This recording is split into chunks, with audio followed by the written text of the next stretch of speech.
So I think after the introduction of the MVAPICH2 tutorial, let's move to the next one, which is the boosting the performance of deep learning, machine learning, and Dask.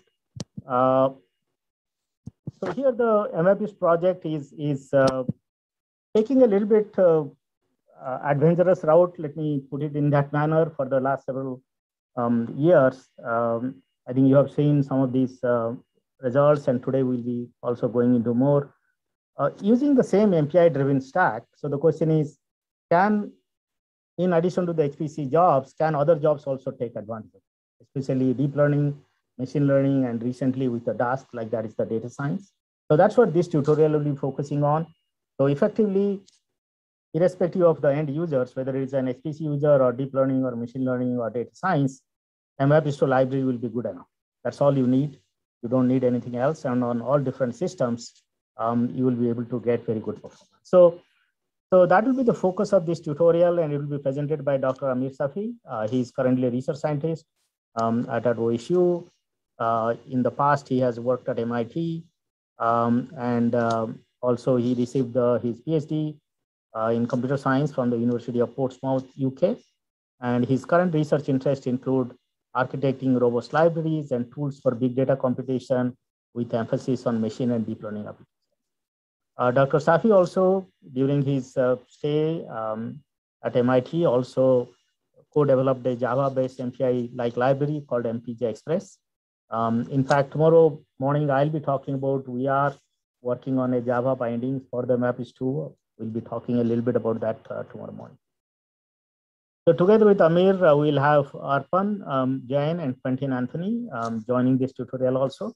Arpan Jain, both of them are PhD students, and Arpan has been at the OSU for several years working in the MVAPICH project and especially focusing on the deep learning side.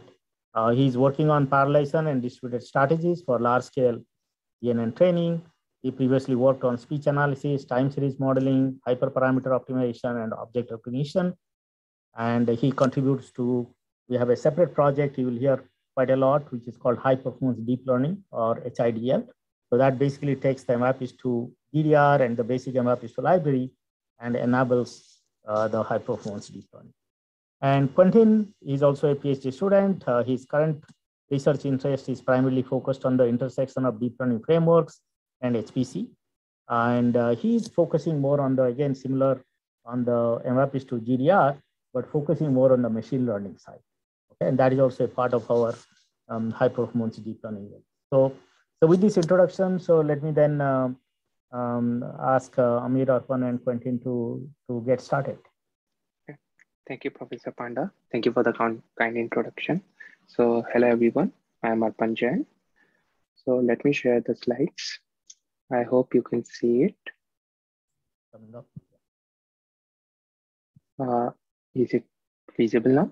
Yes, Arpan. Okay, great. So 1 second.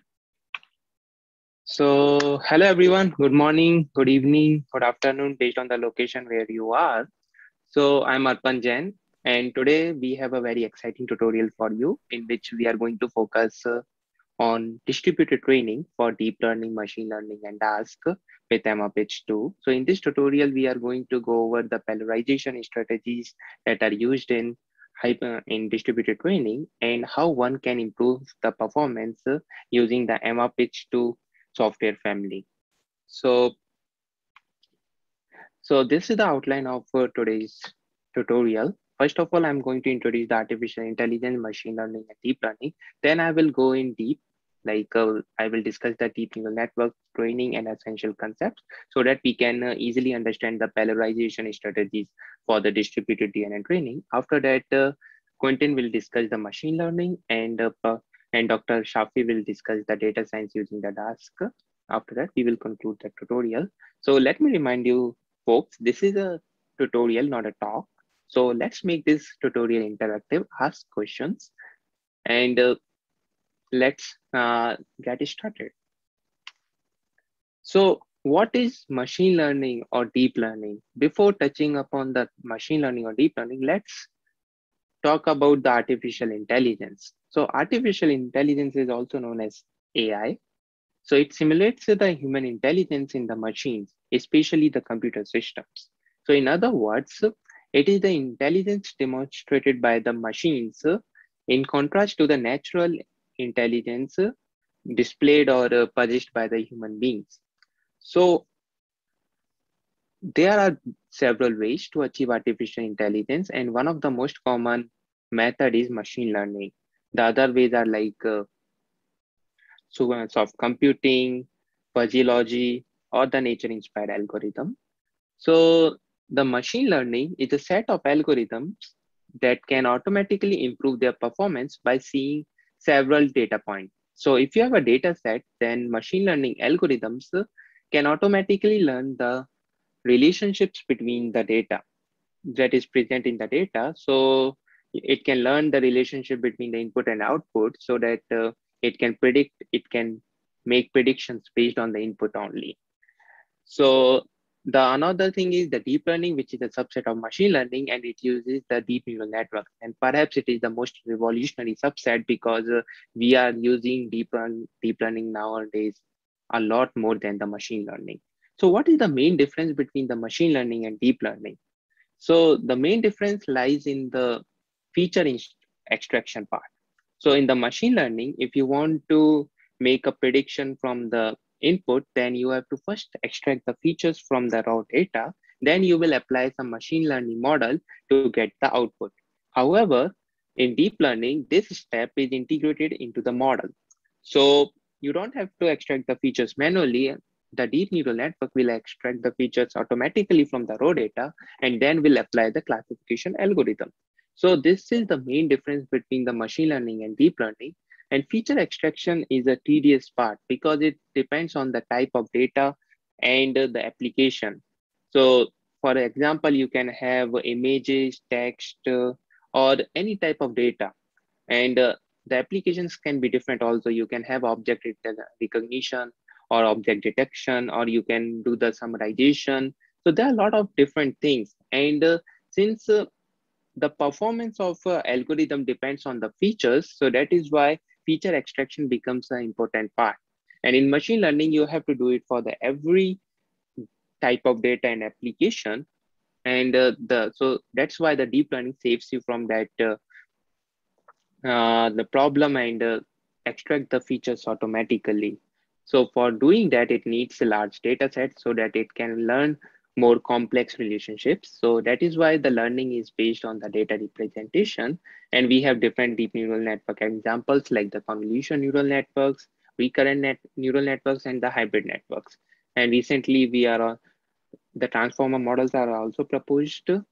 So as a data scientist or a developer, if you want to use the deep learning as a solution to your application, then what you should do? So first you have to see that whether you can apply the deep learning or not, whether it is feasible for the deep learning, whether it is a deep learning problem or not. Then you have to make a data set. If you don't have a very big data set, then you cannot train your deep learning model on it. After that, you have to select the appropriate algorithm. For example, if you are doing something on the image, then you might want to use the convolution neural network. If you're working on the time series data or the data which has sequence, then you might want to use the recurrent neural networks and so on. So after finding a right deep learning algorithm, then you can use the large data set to train the algorithm. So this is how we can use the deep learning in any application. So here a little bit of history in the development of machine learning and deep learning. So machine learning and deep learning is not a new area. It has been here for quite some time. Like the most basic algorithm for the machine learning was proposed in 1800 by the Gauss and Lagrange. So the linear regression is one of the most common model in the machine learning, and it was proposed in 1805. Similarly, the PCA was proposed in 1901 by the Pearson. So as you can see that in the deep neural learning also, the perceptron models were proposed around 1957. But however, around the same time, like in the 1960 and 1969, we proposed a lot of methods and there was a lot of excitement in the community because it was giving very good results. But then someone discovered that we have a problem with the deep learning methods. Like it is commonly known as the JOR problem, which is basically basically deep neural networks were not able to map the nonlinear relationships. So after that, we saw a decline in the interest, and this is what we call the dark age for the AI, or dark age or the AI winter. So, but around the same time, the machine learning area start picking up, and several algorithms like the K-means, KN, and decision trees were proposed to advance the artificial intelligence. And the tide shifted again in the 2006 and the 2010 when we had the enough compute power to train the complex models, and we had the large enough data set to train them on. So after that, people started using deep learning again, and we saw a lot of improvement on the model side also. So this is a little bit history of machine learning and deep learning. So in 2012, when Alex Krasovsky trained the AlexNet model on two GPUs, he showed that deep learning model can outperform the state-of-the-art machine learning models. So he showed that deep learning models can achieve the better accuracy than the machine learning models. So since then, several deep learning models started coming up, and we increased the size and the number of layers in the model to get the better performance. But one thing that remained common was that the computation requirement. So yeah, in 2012 also, like Alex Krasovsky trained the model on two GPU. At that time also, we were not able to train the model on a single architecture or a single GPU. He used two GPUs to train that model, and now we have larger and deeper models. So we need a lot more computation power to train such model. So in this graph, we are showing the computation requirement. So before 2012, so in this era, we were mostly using the machine learning algorithm. So you can see that the computation requirement was doubling every 2 to 3 months. So sorry, 2 to 3 years. So that is why the architectures were able to keep up, and we were able to train the machine learning models on a single architecture. However, after the 2012, the computation requirement started increasing or the doubling every 3 to 4 months. So we know that the current architectures cannot keep up with this train. So that is why we need distributed training to train such models. So traditionally, the GPUs have been used to train the models, but since CPU still dominates the HPC arena, and they can also be used for the deep learning. So in this tutorial, we are going to talk about both the CPU-based and GPU-based deep learning.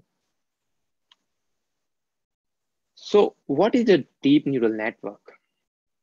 So you can imagine the deep neural network as a complex mathematical function that maps input to the output. So it is just a mathematical function. It is a series of functions that we apply to the input to get the output.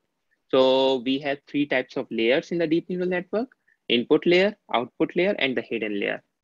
We provide input at the input layer, and we will get the prediction from the output layer. So hidden layer are the layers where we do most of the computation, and they are actually the brain of the deep neural networks. So if you want to train a network on a model, what are the steps that we have to do? So we have to do first a forward pass, backward pass, and we have to do it again and again so that we can train the model. So what is a forward pass? In the forward pass, we give the input at the input layer, and then we supply the input to the next layer. So here, the layer in deep neural networks, the layer is made up of neurons. So neurons, you can just think of neuron as a basic mathematical function which is applied on the input, and it has some weights or the parameters that we will train to achieve the better accuracy. Okay, so here I am representing those weights by W1 and W2. So W1 is the weight for this one, and W2 is the weight for this one. So we will give the input at input layer. We will supply it to these neurons. We will calculate the output for this layer, and then we will do the same thing for the next layer. So here we have 4 weights: W3, W4, W5, W6, one for each input for a neuron. Okay, so we will do the same thing at the in the next layer, and after that we will get the output at the output layer. So here we call the output as a prediction. So once we get the prediction, since this model is not trained, so that is why the prediction will be wrong. So in order to train the model, we are going to calculate the error. So error is just we calculate the error by just comparing the prediction with the output, and then we are going to back propagate the error. So we are going to send the error to all the neurons so that they can update their parameters. So in this way, we are going to send the error back to all the neurons. And so after that, we can do the weight update. So what is the weight update? So basically, at the starting, we will have some initial weights, like some random weights. So in order to update the weights, we don't know the absolute value of the weight, like what is the correct value of the weight.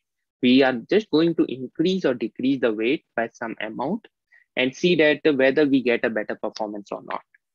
So how we are going to, so whether to increase or decrease the weight, it is based on the gradients.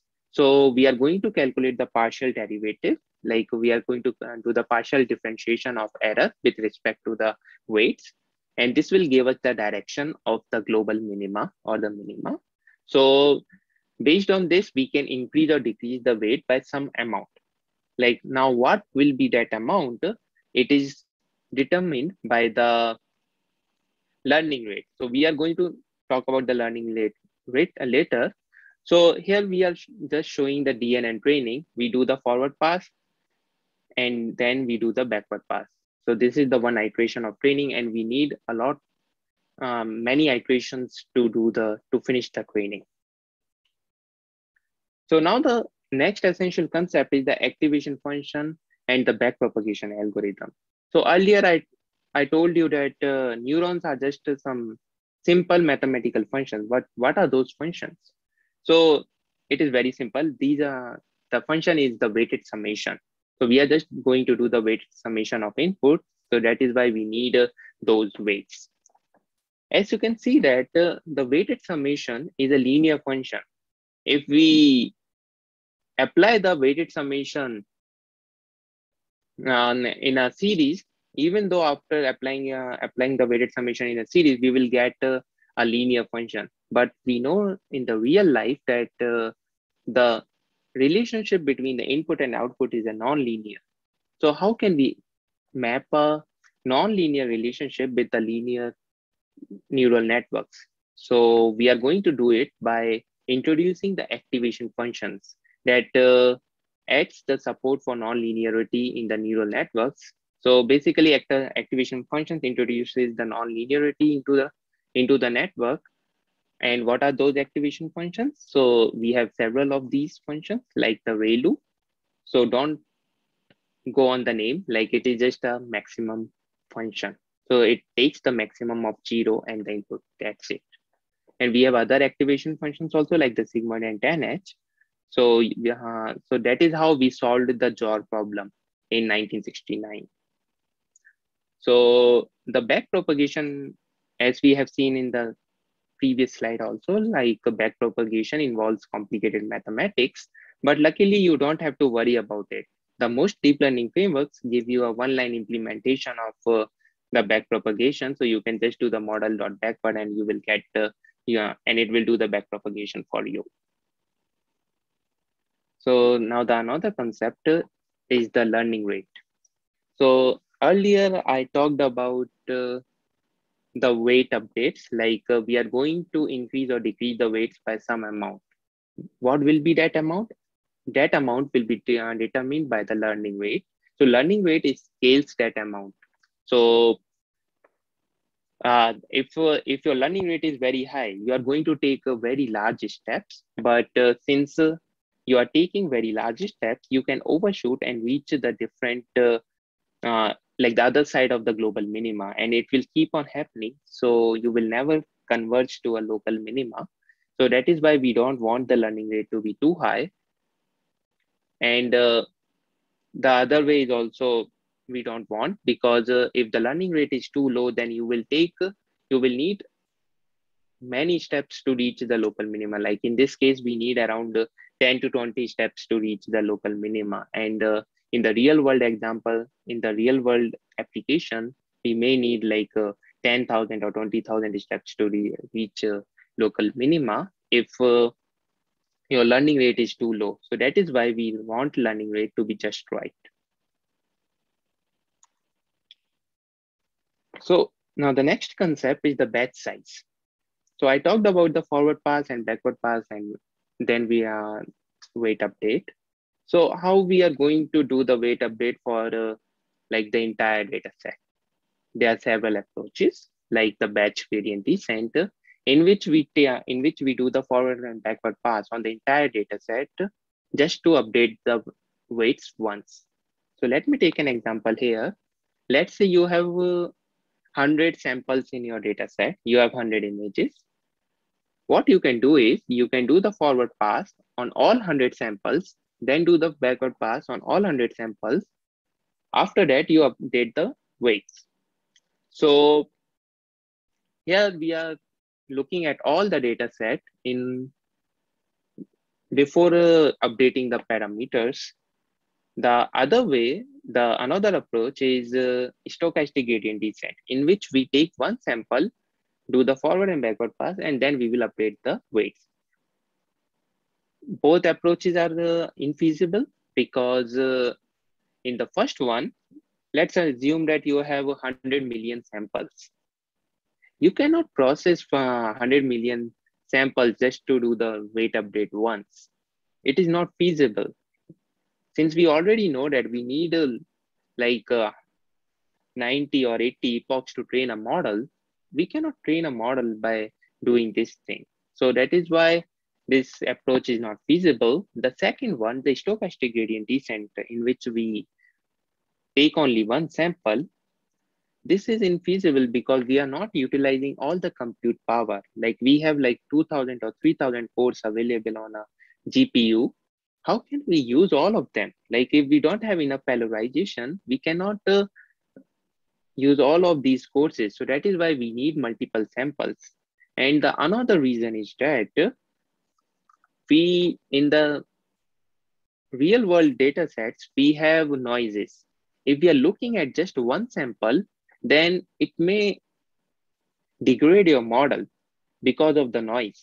So that is why we need to average the gradients for for several samples so that we can get so that we go in the right direction. So that is why we have the third approach somewhere in the middle, mini batch gradient descent, where we say, okay, if I cannot do it on the entire data set, nor on the one sample, let's take a subset of a data set. Okay. So instead of doing it on all 100 samples, we are going to take 10 samples from the data set, do the forward and backward pass, then update the weights. And we will repeat this process for the next subset. So this is what we call the mini batch gradient descent. And finding the optimal batch size will yield the fastest learn. So, and another concept is the epoch. The one full pass over the data set is called the epoch of a training. So here I am just summarizing the key phases of deep learning. So training is compute intensive. We need many passes over the data set. It can take days or 2 weeks. And we update the models in the training. However, on the other side, the inference is not a compute intensive task. We need to do only the single pass over the data set. So basically we are just doing the forward pass, and it should take only seconds, and we don't train the model in the inference. So now the challenge is how to make the training faster. So the answer is we can do it by using the parallel and distributed training. So now let's talk about the parallelization strategies that can be used in the distributed training. Like how can we train the model on multiple GPUs or machines? So the one approach is data parallelism, in which we divide the data among the machines. So let's say you have 2 million images or 4 million images. We are going to give the 1 million image to each machine and we'll do the training. And the second approach is the model parallelism, in which we divide the model itself. And the third one is the hybrid parallelism. So in the first approach, like the data parallelism is used mainly for the problems in which the deep neural network can fit inside the memory of a single processing element. It can be a GPU or a CPU. If a model cannot fit inside the memory of a single GPU, then you have to use the model parallelism. So this is the so these are the use cases for data parallelism and model parallelism. So let's discuss the data parallelism in detail. So here I'm just revisiting the mini batch gradient descent. So if you are on a one machine and you have a data set of 100 samples in this case, and we are using 10 batch size of 10. So we are taking 10 samples, doing the forward pass, backward pass, and then we are updating the weights. So it is just showing that thing. So obviously the drawback is if the data set has 1 million images, then it will take forever to run the model. So what is the solution? Let's use the multiple machines to speed up the training. So continuing the example, like in the previous case, we had 100 samples. So in this example, we are using the 5 machines. So we are distributing the data set among these machines. So we are giving the 20 samples to machine 1, next 20 samples to machine 2, and so on. And we will still use the batch size of 10 per machine. Okay. So what is the problem here? So the problem is we want to train a single model on a whole data set. We don't want 5 different models.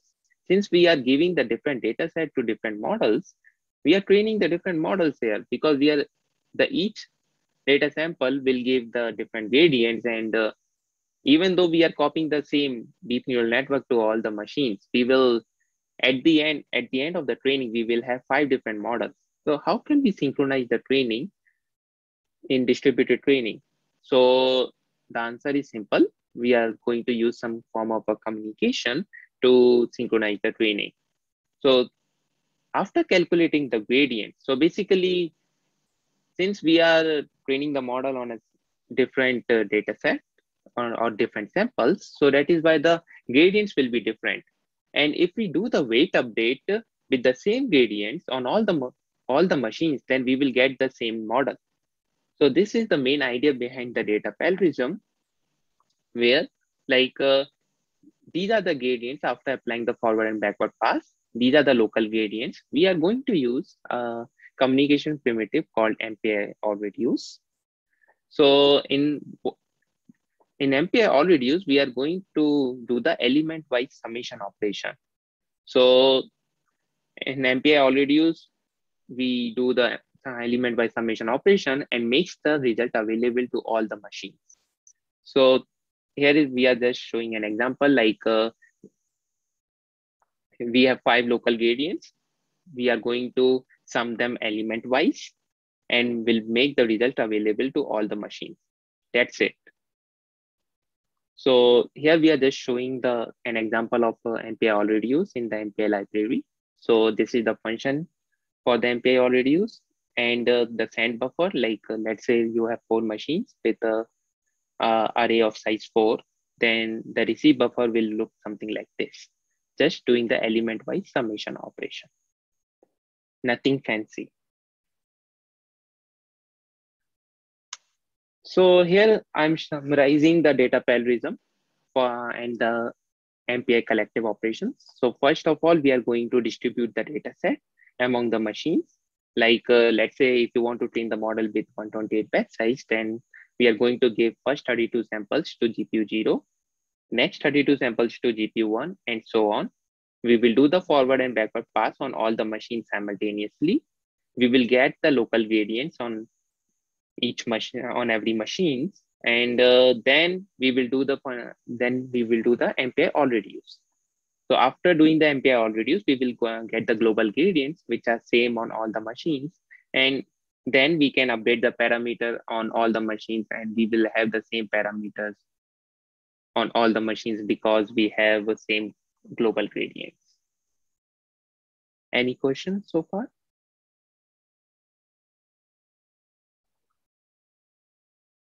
If not, let's continue.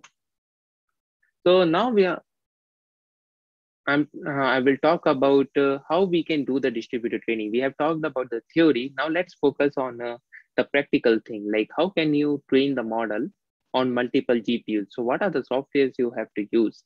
So here we are proposing the MVAPICH2 or the MPI-driven infrastructure for MLTL training. So at the top, you have the application like the convolution neural network or the transformer model.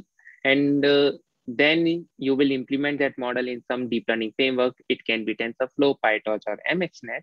After that, you need some kind of a middleware that implements the data parallelism for you. So in this case, we are using the HoroWord. So HoroWord provides data parallelism support for TensorFlow, PyTorch, and MXNet, making it like these are the three most popular deep learning frameworks. So you can use HoroWord for most of your problems. And after that, you can build the HoroWord with the MVAPICH2X or MVAPICH2 GDR library. If you're training the model on GPU, then you should use the MVAPICH2 GDR. If you're doing it on the CPU, then you should use the MVAPICH2X. On the other hand, the PyTorch also has the native support for data parallelism. So if we are using that one from the torch.distributed module, then you can do the same thing like MVAPICH2X for the CPU training and MVAPICH2 GDR for the GPU. So here I'm just showing the latest release of MVAPICH2 2.3.6. Hari has already discussed it in more detail, so I'm not going to talk about it. So here is the slide on the MVAPICH2 GDR release and the overview of the features we have implemented in the latest release. So how you can install the HoroWord? Like you already know how to install the PyTorch and TensorFlow and build an environment for the deep learning for a single node on HPC system. But how to install the HoroWord with the MVAPICH2 and MVAPICH2 GDR? So it is very, very simple. If you want to do it on the CPU, then you just have to use this line. You have to enable the MPI and then just use the pip command to install the HoroWord. If you want to do it on the GDR, like GPUs, then you have to enable the GPU already used. And you have to provide the CUDA library so that it can build against the CUDA version you are using. And in this way, you can install the HoroWord. Very, very simple. So what kind of performance should you expect from the distributed training? So here I'm showing the result for the PyTorch on a single GPU. Here we are training the ResNet 50 model with a batch size of 64 and the number of GPUs is 1. So in this case, we are reporting the result in images per second, like how many images per second are we processing in forward and backward pass. So we are processing here 334 images and the command is very simple, like Python, script name and the batch size and number of iterations. If you want to do it on 2 nodes with 1 GPU per node, then you will use the MPI run RSS, which is a job launcher. And here we are launching 2 processes, that is by 2 and GPU 11 and GPU 12 are the machine names. We are going to enable the CUDA and we to use CUDA because we are using the MVAPICH2 GDR and we are doing the training on the GPU systems. So after that, we have the script name and the batch size and same thing. So here you can see that we have nearly doubled the images per second. So earlier we were processing around 334 images. Now we are processing around 632 images on 2 GPUs. So now the training time will be half. If it was taking for you to train to train a model on a single GPU 1 hour, then you can finish the training in just 30 minutes on 2 GPUs. So now we are showing the results for the TensorFlow using the HoroWord and MVAPICH2 GDR on the DGX system. So here you can see that we can provide the good scalability also on like a DGX system with 16 GPUs. And we can provide up to 9% higher performance compared to nickel. And now we are showing the scalability of MVAPICH2 on like 1500 GPUs. So we ran this experiment on the ImageNet 1K dataset, which has 1.2 million images. So on 1536 GPUs, you can process around 0.42 million images per second. That's a lot of images. Like it will take only 3 seconds to complete the epoch. And since we already know that we need only 90 epochs to train a model, like the ResNet 50 model on ImageNet K dataset, then it will take only 4.5 minutes.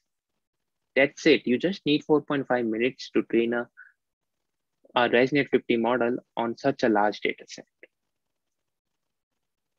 And let's talk about the CPU result also. So earlier we talked about the GPU result, but the CPUs are not also far behind. Yes, they are slower than the GPUs, but if you have a lot of them, then you can definitely use them for the deep learning training. Here we are showing the result for the 2048 CPUs on the Tech Frontier supercomputer. We are doing the training on the latest Cascade Lake processors, and you can see that on 2048 CPUs, we can process around 260,000 images per second. So if we do the same math again, then we can train the model in 7 minutes. Yeah, it is not 4.5 minutes, but it is not also bad. For more details, you can see this paper, which is published in the Deep Learning for Supercomputer workshop held in conjunction with the Supercomputing Conference. So any question on distributed training before I proceed further? Or the data parallelism or anything? If not, let's continue. So far we have talked about the data parallelism, which can only be used when the model fit inside the memory of a single processing element. If we have the models that are out of core, basically they don't fit inside the memory of a single GPU, how can we train such models? So in this section, we are just going to give you a brief overview of such strategies. This is a new area, so a lot of things are going on. We are just going to show some efforts from our direction, from our lab. So here we are proposing the hybrid Paradism for the TensorFlow.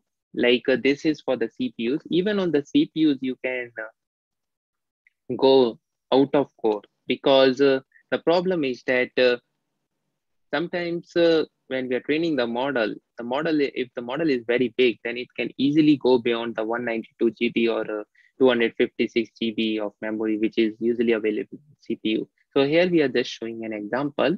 Like typically we train a deep learning model on very small images, like 224 pixels. Like in ImageNet dataset, we have images from like 256 pixels to like 400 pixels, and we usually downsize those images to 256 pixels. So these are very tiny images when compared to the real world images where we have like 1,000 pixel images or the 3,000 pixel images. If you take up your iPhone or the Android phone and take a picture, then that image will be around 2,000 pixels or 3,000 pixels. So how can we train the deep neural networks on such large images?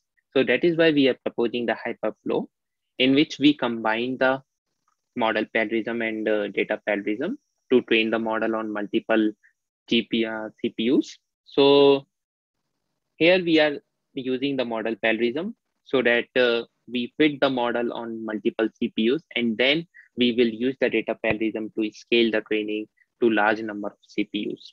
So in this example, we are distributing the model on 3 machines, like first 2 layers on partition 0, next 2 layers on partition 1, and so on. So if we have 6 CPUs, then we are going to do it. We are going to replicate this structure on the next 3 CPUs also. So in this way, we are integrating the model parallelism and the data parallelism. So this is the kind of a performance you can expect from the HyperFlow On the 512 nodes or the replicas, we are able to achieve the near linear speed up. We are able to achieve like 481x speed up on 512 Intel Xeon Cascade Lake processors.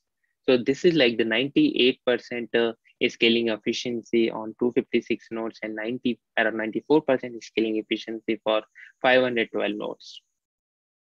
And we are using like 24,500 cores. So now the next study is the GEMS, where we are doing the same thing for the GPUs. So on the GPUs, we have different challenges. Like even though we enable the training on 4 machines, like yes, you are able to fit your model on 4 machines, but what is the maximum batch size you can train it with? For the very large images, the batch size will be like 1 or 2. But we all know that we need higher batch sizes to train the model efficiently. So that is why in this paper, we proposed memory aware designs to improve the training. And this paper was published in Supercomputing 21 conference. So you can take a look, you can read this paper to read more about the designs. Here, I'm not going to discuss the design, but the result. So we used the GEMS proposed designs to train a model for the AI-driven digital pathology. In the digital pathology, we have very, very large images, like 100,000 pixels into 100,000 pixels. Obviously, you cannot fit this large image into a single GPU. We need to extract the tiles to make the training possible. However, the problem with the tiling approach is that even we are able to train it on a single GPU, the tile size will remain very, very small, like 256 pixels, which makes the training very hard. And the smaller tiles loses the structural information. That is why we used model Paradism to train the model on larger tiles, like 1000 pixels or the 2000 pixels. And we were able to reduce the training time from 7.25 hours to just 27 minutes. So far, we have talked about convolution neural networks, like the polarization strategies for the convolution neural networks. Now let's talk about the transformers. Like how can you speed up the transformer training for the transformer models? Transformer models have a very interesting architecture. So basically in this, it is an example of a multi-branch DNN architecture where we have some common layer, it branch out into multiple layers. So this is what we call the attention module in the transformer model. And then we combine the result into one layer. So how can we improve the performance? So we can use the subgraph parallelism, like putting these independent layers on different machines and processing them simultaneously on all the machines. However, the problem with the subgraph parallelism is that we can only apply the subgraph parallelism for these layers. We cannot do it for the layer 1 and layer 2, which are common layers. So that is why we proposed a combination of data parallelism and subgraph parallelism, DNSP design, where we use the data parallelism for the common layers, like the layer 10 and layer 1. And we use the subgraph parallelism for the branch layers, layer 2 to layer 9. And we improve the performance. So here we are showing the performance improvement with our proposed design over the data parallelism. So you can see that we are able to get up to 3.05x speed up over the data parallelism. And our design here are sustainable, like we are always giving the better performance from the data parallelism, even on the 1024 GPUs. So this is kind of a performance you can expect when you have a good polarization strategy and efficient communication runtime. So with this, I conclude the distributed training for deep learning. If you have any questions, please do ask. If not, now I hand it over to Quentin and he will discuss the machine learning. Quentin? Yeah, should I share my own? Okay, yeah, there we go. Okay, yeah, go ahead.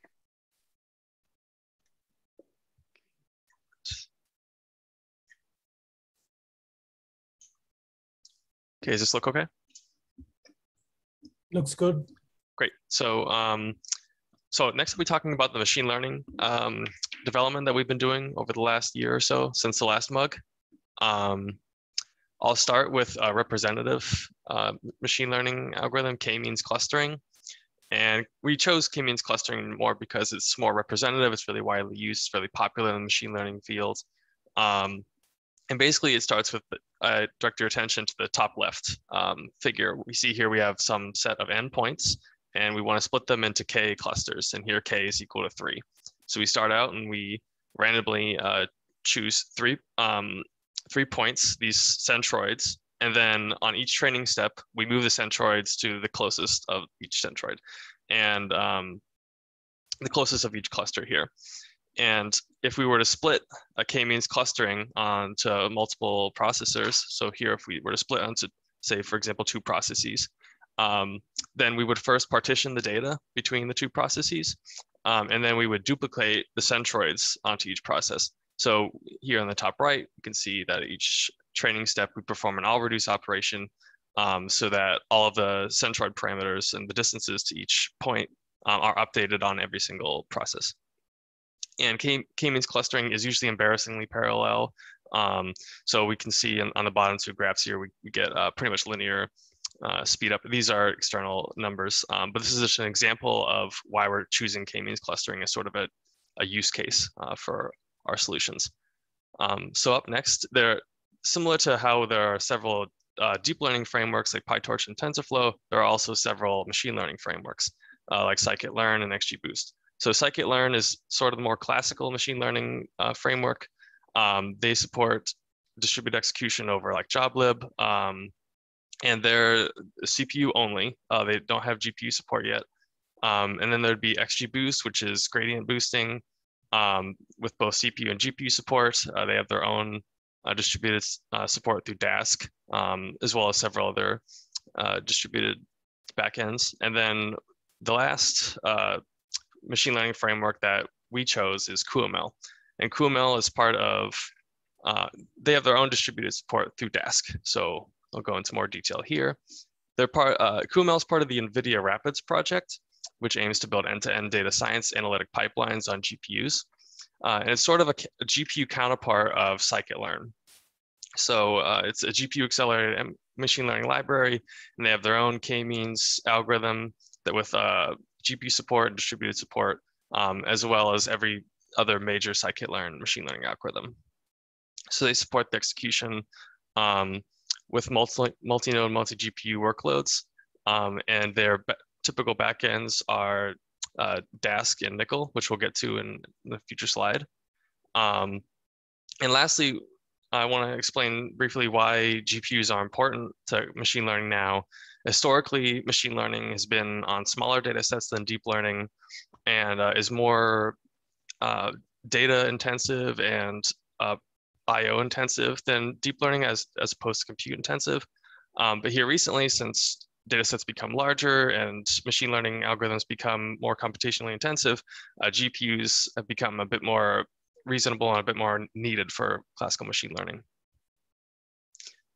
So the main components of the Coolmel library are at the top, you have the Python layer, which provides an interface a lot like scikit-learn, and it hides the complexities of the CUDA and C and C++ layers where everything is implemented. And these primitives and Coolmel algorithms implemented typically at the C and C++ layers. You can think of, so the algorithms will just be like K-means or linear models, but the primitives, you can think of sort of like the torch, if you're familiar with PyTorch, like the torch.nn namespace. So you have simple building blocks from which you can build any of your own machine learning models, and in which they implement more common models like K-means. So for example, you have, they provide support for things like data loaders and for for passes through the data set and such. And then finally, the communication support in Coolmel. So they support point-to-point operations for different machine learning algorithms through Dask and UCX. They do collective communication through Nickel. So actually, as a side note, Coolmel has support at the Python layer as well as the C++ layer. So depending on whether your application is in Python, for example, if you were to try and combine K-means from Coolmel with a deep neural network from PyTorch, then you would use the K-means implementation in Python. Whereas if your application is in C++, they have full K-means implementations in C++ for you. And we provide support at both levels.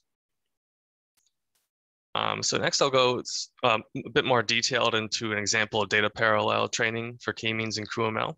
So their distributed training is data parallelism. It's very similar to what Arpan was discussing on the deep learning side. And there are 3 steps in the training process for any Coolmel algorithm.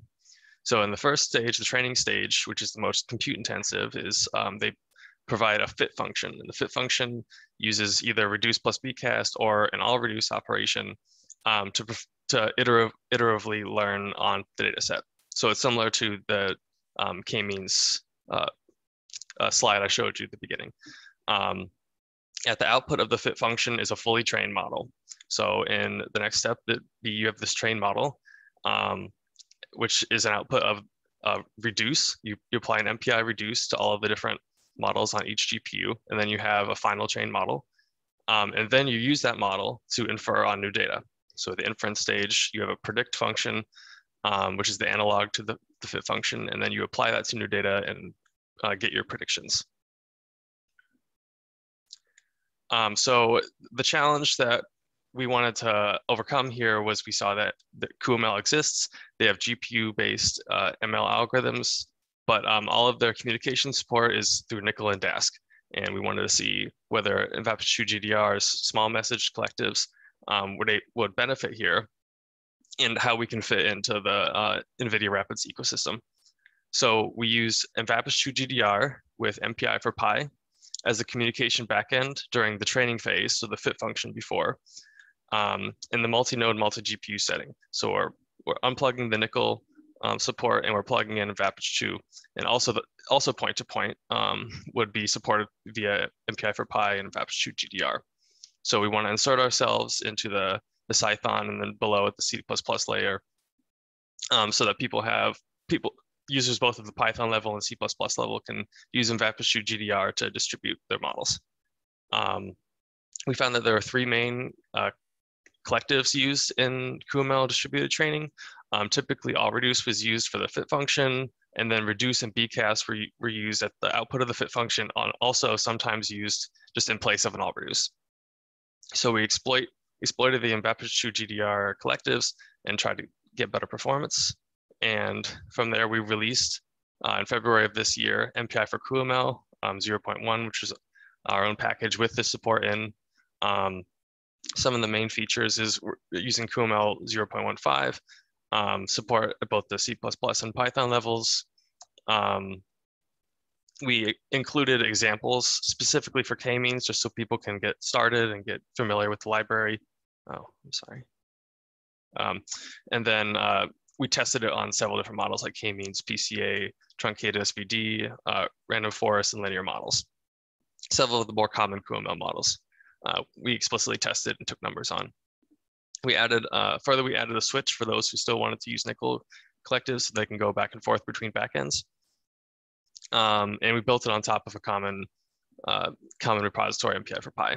And we tested it with a variety of adapters, GPUs, and platforms.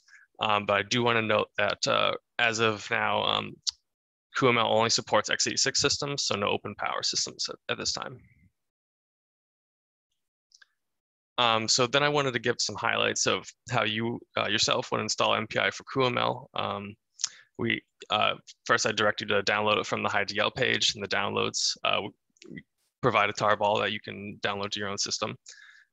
And then sort of the high level, you first need to install the prerequisites for the package, install the package itself, as well as the applications. They all need to be separately installed. And then finally, I'll show you some examples of actually running GPU-based Coolmel applications in a distributed setting. So first, the main prerequisites you need would be the MVAPICH2 GDR library, of course, and then you would install MPI for Pi on top of that. And the way we recommend that you install MPI for Pi on top of MVAPICH2 GDR, but that you just clone the package locally, and then change the npi.config file to point to your own MVAPICH2 GDR installation. And at the output of that, you can just call Python setup.py and specify the config that you created in the first step. And second, when you're actually installing MPI for Coolmel, the main points here I would point out is we provide our own environment files for each CUDA version, so that you can, instead of going through and finding all the separate prerequisites for Coolmel, because there are a lot and the versions change, for example, we just provided your own environment. So you would create your environment and then update it with this .yml. And then you would call build.sh, which is our main build script, and then specify the C++. So you get both the Python and C++ levels with this command. And then just double check, make sure that Coolmel was installed correctly.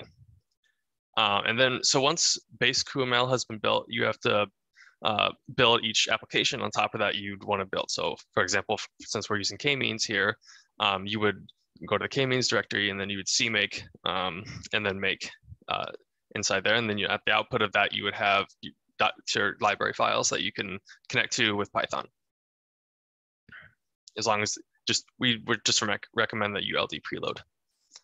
Saves a lot of headaches. And then if you were to actually run these Kmeans applications, you would first write the host file. And then we have two examples here. You can run Kmeans with synthetic data just by running, we have a script there.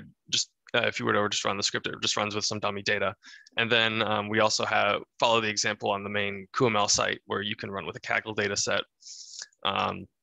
The only difference here is that we show an example of preparing data and then running it with the same Kmeans MG example script, but with specifying the input that we created earlier. Just to see some output examples here, this would be the output of running the real data set that I showed you on the previous slide. And we can see here that we're using 3,000 iterations, and we can do that in about 31 seconds. Running Kmeans on about 260,000 rows and 300 columns. And then this is on a single V100 GPU. And then if we were to run on two V100 GPUs, since each GPU itself runs 3,000 iterations, so we get 6,000 iterations in about the same amount of time, 33 seconds. So we get about a 1.9x speed up.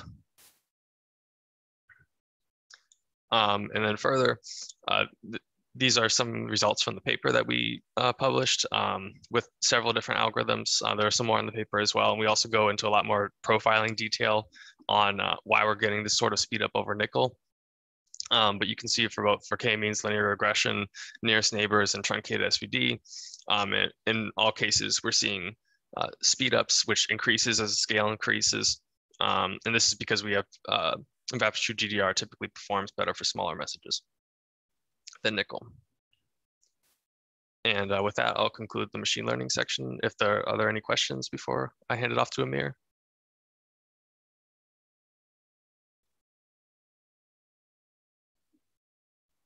Okay, if not, then I'll go ahead and stop sharing.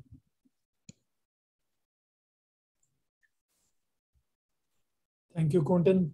Can you see my slides? Yes, I can. Thank you. So with this now, I'll start talking about data science using Dask. So first, let's talk about what Dask is. So Dask is a popular task-based distributed computing framework. So if you're used to writing Python applications, and let's say you have an application that doesn't fit in the memory of your laptop or local system, so you are going to require some kind of infrastructure or a framework to scale your Python applications to a cluster or a network of computers. So these computers can be laptops or desktop computers, and that's where essentially Dask comes in. So Dask is going to scale your existing Python application from laptops to high-end systems. Under the hoods, Dask is going to build a task graph that is then executed lazily on the parallel hardware. And one very neat thing about Dask is that it extends popular data processing libraries like NumPy and Pandas. So Dask is built on this package called async IO package, and this package supports execution of asynchronous non-blocking concurrent operations called coroutines. And coroutines are typically syntax-wise, they are defined using async keyword, and then they're later invoked using the await keyword. And Dask distributed library, which is part of the Dask ecosystem, and this is an important library because this lets you run Dask applications on clusters. It by default, it provides two communication backends. These are called TCP and UCX. However, what we have done is that we have added a new third MPA-based communication backend that we called MPA for Dask. And some of the other data science frameworks that you might be used to include Apache Spark and Ray. Apache Spark has traditionally targeted Scala or Java programmers, but recently it also supports Python-based data science. And Ray is essentially a new distributed computing framework for Python applications. So here is the execution model for Dask distributed. So if you're trying to run your Dask application on a cluster, these are some components that are important. The first and foremost is essentially the scheduler module. And this is the first module or the entity that you would typically start. And this scheduler would be connected to multiple workers, which are actually responsible for executing the computation workload that you would like to execute. So these workers, there can be any number of workers. They are connected to one another, and they're also connected to the scheduler. And this is a big data computing framework. So it's perfectly possible that these workers come and go. The scheduler will essentially maintain some kind of heartbeat mechanism with all the workers. And if one of the workers is not responding, or if the job is not getting back to the scheduler would count that, the worker has disappeared. And if the user is interested in submitting a job to execute on the Dask cluster, we would typically do that using a client process. So whatever job that you want to execute, this can be ML or DL training workloads, or these can be any, let's say a filter kind of an operation on your data. So you would typically submit that from the client process. The client will just talk to the scheduler, and after that, all is done or maintained by the scheduler. It will just go and enable parallel execution of your workload. But obviously, these workers and these schedulers, they are communicating with one another, and that's where MPA for Dask essentially comes in.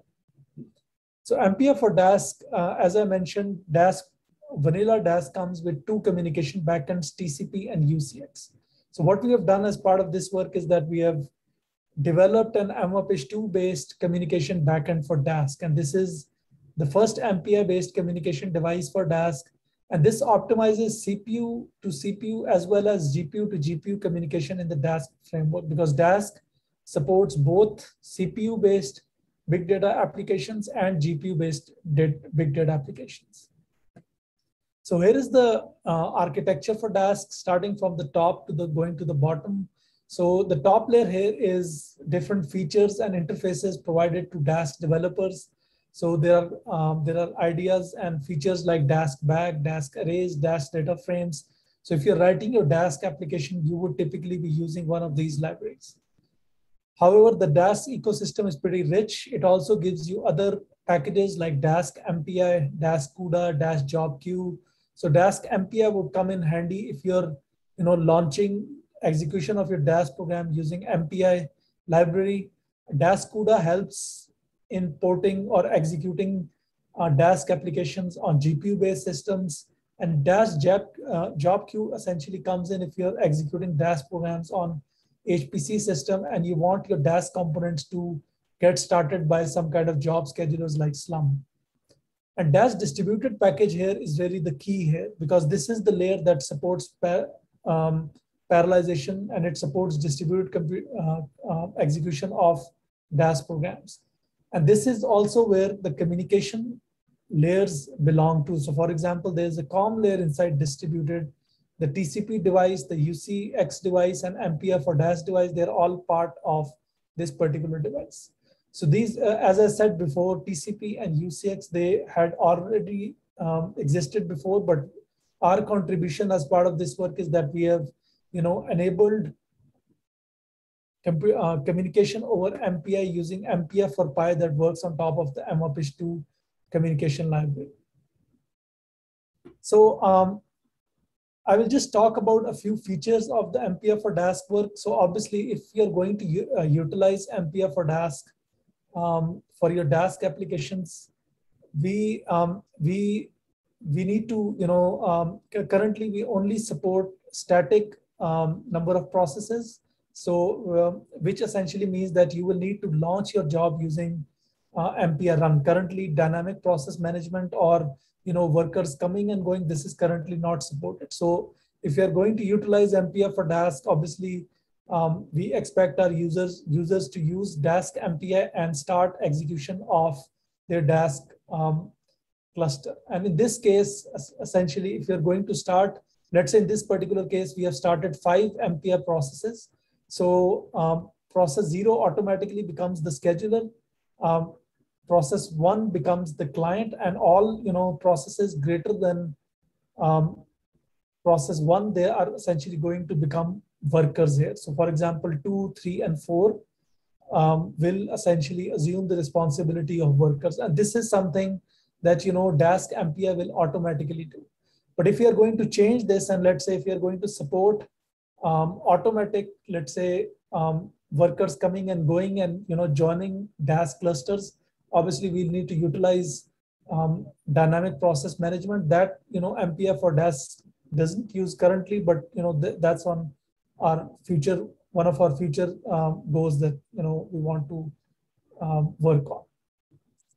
So another interesting feature of MPI for Dask is that in MPI for Dask, we have actually wrapped point-to-point MPI communication as coroutines, right? So I briefly talked about what coroutines are. So coroutines is a Python-specific semantics provided. So it essentially it lets you define non-blocking concurrent operations, right? So, and these are typically initialized by defining async keywords. So they execute asynchronously. And when we invoke them, we don't invoke them like normal regular functions. We invoke them using the async keyword. So, which basically means that if we are going to use blocking MPI point-to-point communication inside coroutines, that's actually going to result in a deadlock. So if you see the pseudocode on this particular slide, here we are basically on the left-hand side, I'm showing the non-blocking send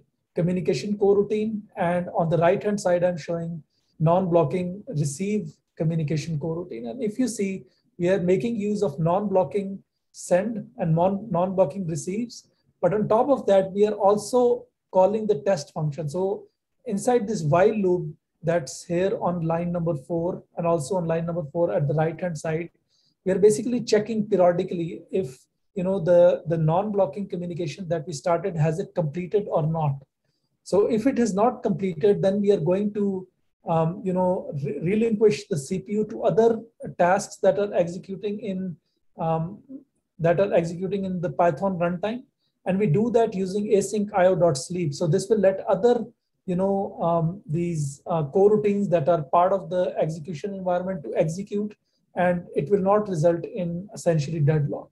So this is also one of the contributions of this work, coming up with an efficient mechanism to implement send and receive communication functionality as communication coroutines.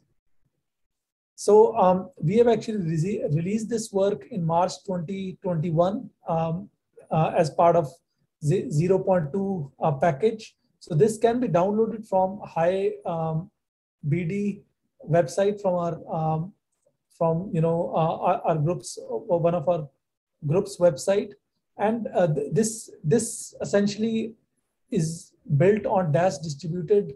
This particular version, this is January version of Dask distributed, and this actually lets you use user level Dask APIs and packages. So your user application doesn't change at all, but instead of using TCP and UCX as your communication models, now it's possible to use MPI as communication device for Dask execution as well.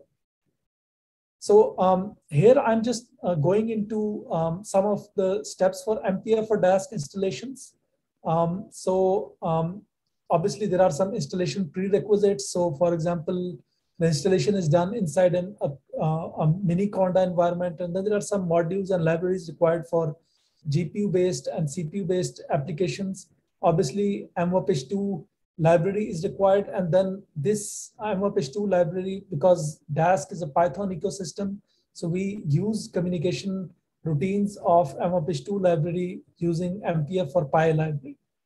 And obviously, we also use Dask MPF package, and after that, there are steps to install MPF for Dask package. So I will just, give, Quentin has already talked about these, so I will skip these in the interest of time here. These are just some steps to install MPF for Dask. So you can just get the package from this particular link, and then, do a pip install and should install everything in your environment. And here is just a sample commands on how you would run GPU and CPU based applications. So I will just zoom into one of the sample applications, which is the sum of CuPy array and its transpose, right? So this is how you are going to essentially execute this. So this will be launched by, let's say, the MPI run RSH job launcher, and other than that, it's just a simple Python program executed, started through MPI, and the application level code, it doesn't change at all. And here we are executing the code using the TCP communication device. And as you can see, this particular problem with this particular problem size is executing in, let's say, this 13 seconds. But if we execute this using the MPI communication device, the communication time is 4.12, which is 3x faster than TCP. So inside the Python script, this CuPy _sum_py.py, there are some configurable parameters. So for example, there is a variable called Dask protocol, and you simply need to change the value of this from MPI to TCP to UCX, and it will, the communication device will be switched automatically. And then there are other, depending on the environment where you're executing, there are particular features like how many GPUs exist per node, and those can also be configured inside this particular script. So these are just some options in the script that you're essentially executing. So now I will just present some of the performance numbers that we have recently published in CC Grade 2021. So this is again the sum of CuPy array and its transpose on one of the clusters at our lab. And as you can see, the red bar here is MPI for Dask, which means that we are using MPI communication device. Yellow is UCX, and this blue bar is IP over IB using TCP device. X-axis here is the number of Dask workers. Essentially, one worker is executing per GPU. And Y-axis here is the execution time in seconds. As you can see, the red bar is doing on average 3.4 times better than the UCX communication device. And the UCX communication device is using the UCX Pi layer to make use of the UCX communication routines. This is the same benchmark on the TAG Frontera GPU subsystem. And again, the red bar is doing on average 1.71x better than the UCX communication device. This is again our result for QDF merge, which is another different benchmark. And as you can see, the red bar MPF for Dask is doing 2.9 times better than average than the UCX communication device. And again, I would invite all listeners and attendees to please visit our website and download this software and give it a try. It will significantly speed up your Dask applications specifically on HPC systems. So with this, I conclude the section on Dask, and with this, I will conclude this particular tutorial. So as we are seeing, we are witnessing more and more convergence of machine learning, deep learning, data science, and HPC. And I think it's very well established now that machine learning, deep learning, and data science, this indeed is an HPC problem because there is a lot of computation involved, and the performance of the network involved, the quality of the communication library used. This actually has a significant impact on the total execution time for end users. And why HPC can help? So HPC has decades of research optimizing communication models, and coming up with other optimization techniques. So MPI exists, and MPI has been around for a couple of decades now, more than 2 decades, PGAS, and there are other communication runtimes available as well that all facilitate in, let's say, this data parallel training. And some of the needs for machine learning, deep learning, and data science frameworks, they are an exact match. And it makes sense to not reinvent the wheel and make use of all this research and best practices that have existed for a long time, and use them for these newer set of problems as well.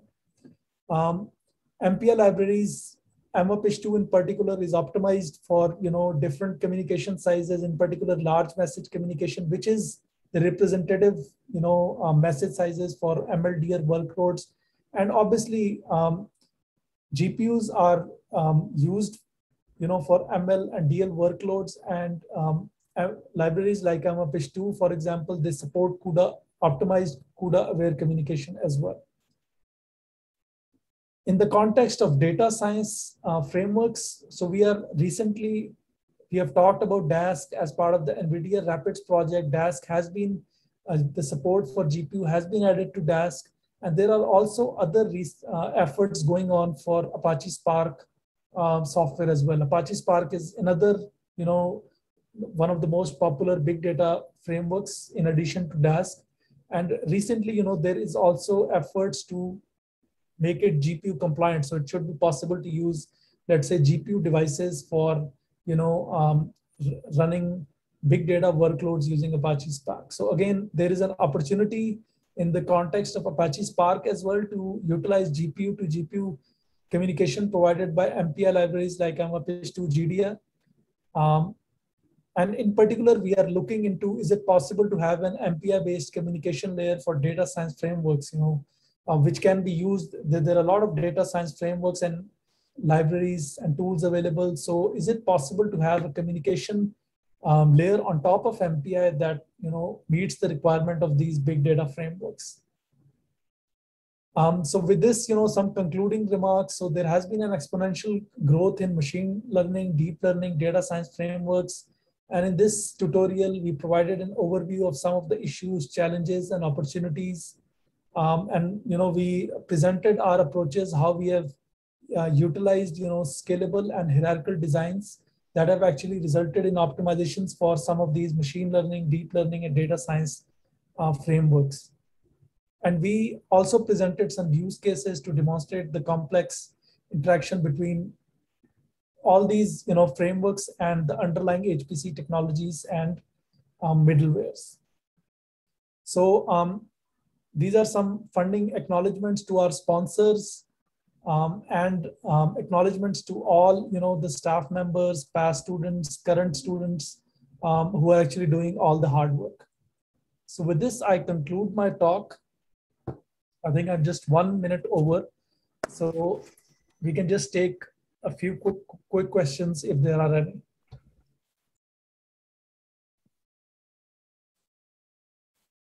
By the way, I just want to put a comment. Aamir, I know all of you showed results on NVIDIA GPUs. Do you want to comment anything on the AMD GPUs and all? So the Dask work, we actually on top, along with the GPUs, we also support this on CPUs as well. But the Dask work we have not tried on AMD GPUs. So Arpan, do you want to answer that, please? Yeah, sure. So currently we are trying the AMD GPU, deep learning on the AMD GPUs, and soon we will have some characterization performance for those. Okay. And there is a one question is asked, Aamir, on the Q&A. Can some of the optimization also be applied to UCX, or are they very much specific to MVAPICH to improve Dask performance? So I think that's a parallel thing, because what we have done is, so there is a whole stack that makes use of the UCX library. So UCX on top of UCX Pi, and then this communication device inside Dask. What we have is parallel to obviously Dask. Because so if we make any optimizations that are common to, let's say, UCX and MPI, it means that we are modifying the Dask ecosystem, and that we are, we don't want to do. We only want to, let's say, support one communication device and support multiple ones. So the optimizations discussed in the talk today and the tutorial today, they're not applicable to UCX.